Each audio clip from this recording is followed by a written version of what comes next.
दोस्तों, आपने गोदी मीडिया का नाम सुना होगा। ये हमारे जो दुलारे मीडिया पत्रकार हैं, जो सत्ता की चापलूसी करते हैं, जिनको गोदी मीडिया कहा जाता है। तो इनकी भारत में तो देखो बहुत आलोचनाएं हम लोग करते हैं, सभी जने करते हैं। लेकिन जब कोई विदेशी, खासकर पाकिस्तान से इनके बारे में कुछ कहता है, तो हमें समझ नहीं आता कि हम इनको डिफेंड कैसे करें। मतलब कुछ तो यार इनके पास होना चाहिए जिसको लेके हम कहें कि भाई इस वजह से हम इनको डिफेंड कर रहे हैं। अब हुआ क्या है, देखो आपको पता है कि ये गोदी मीडिया सरकार की चापलूसी करने के अलावा एक काम और करते हैं। अपने आप को स्टूडियो में चिल्ला चिल्ला के बहुत बड़ा देशभक्त बताने की कोशिश करते हैं। मजाल है इनके स्टूडियो में कोई पाकिस्तानी भारत के खिलाफ एक लफ्ज बोल दे और ये चुप रहे। ये एकदम चिल्ला चिल्ला के अपना गला बैठा डालते हैं ताकि इनकी टीआरपी ऊपर भागे। तो अभी हुआ क्या है, एक चौंकाने वाली खबर सामने आई है। खैर ये चौंकाने वाली उतनी भी नहीं है।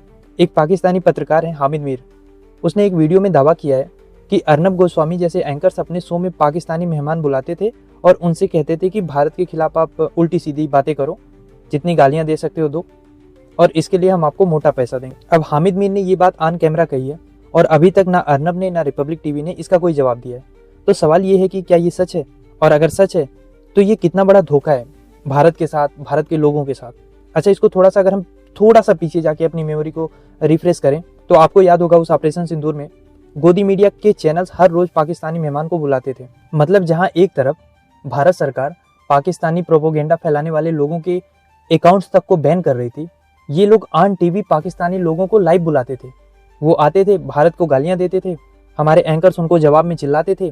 लगता था कि युद्ध का डिसीजन यहीं टीवी पे ही हो जाएगा। लेकिन असलियत क्या थी? अब हामिद मीर के मुताबिक ये सब एक स्क्रिप्ट था।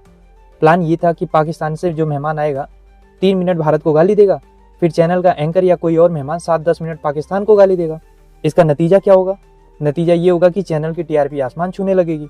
अब ये सब हामिद मीर का आरोप है, लेकिन ऐसा नहीं है कि आरोप सिर्फ एक इंसान का है। वाशिंगटन पोस्ट में भी एक रिपोर्ट आई थी जिसमें बताया गया था कि ऑपरेशन सिंदूर के वक्त गोदी मीडिया ने ढेर सारी फर्जी खबरें फैलाई थी।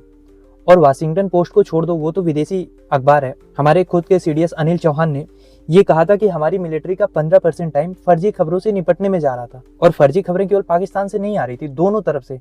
इंडिया के जो गोदी चैनल थे और पाकिस्तान से तो खैर आ ही रहा था। कैसी फर्जी खबरें चलाई जा रही थी कि रावलपिंडी पर जी हमने कब्जा कर लिया, कराची पोर्ट पर कब्जा हो गया, आसिम मुनीर गिरफ्तार हो गया। अब ये सब कितना झूठ था। अब इन सारी खबरों ने भारत की इंटरनेशनल इमेज को कितना नुकसान पहुंचाया। फिर हम में और पाकिस्तान के प्रोपोगेंडा में फर्क क्या रह गया? और ये सब किस लिए? सिर्फ टीआरपी के लिए। और इतना ही नहीं है, अभी ये लोग हामिद मीर को झूठा कहेंगे, हो सकता है वो झूठ बोल रहा हो, लेकिन एक और गोदी मीडिया एंकर है रूबिया लियाकत। उन्होंने हामिद मीर के ट्विटर हैंडल जो कि इंडिया में ब्लॉक है उसका स्क्रीनशॉट लेके उसने कुछ लिखा था, उसको शेयर कर रही थी।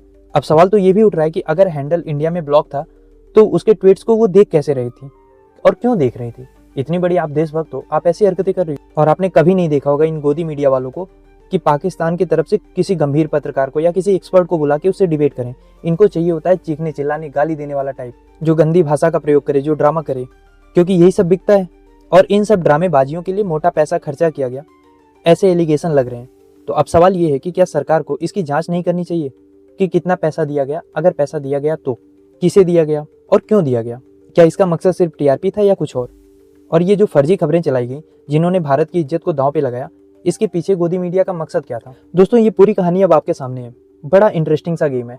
अगर ये एलिगेशन सही है तो इसका मतलब ये लोग पैसे देके देश को गालियां सुनवाते हैं और उसके काउंटर में खुद चिल्लाते हैं ताकि ये बहुत बड़े देशभक्त दिखें। और इन सारे ड्रामेबाजियों को ये लोग करते हैं सिर्फ पैसा कमाने के लिए, टीआरपी बढ़ाने के लिए। अब मेरा सवाल आपसे ये है कि क्या इस मामले की जांच होनी चाहिए या सिर्फ टीआरपी का खेल कहकर भूल जाना चाहिए? क्या सोचते हैं आप इस बारे में? लिखिएगा कमेंट बॉक्स में।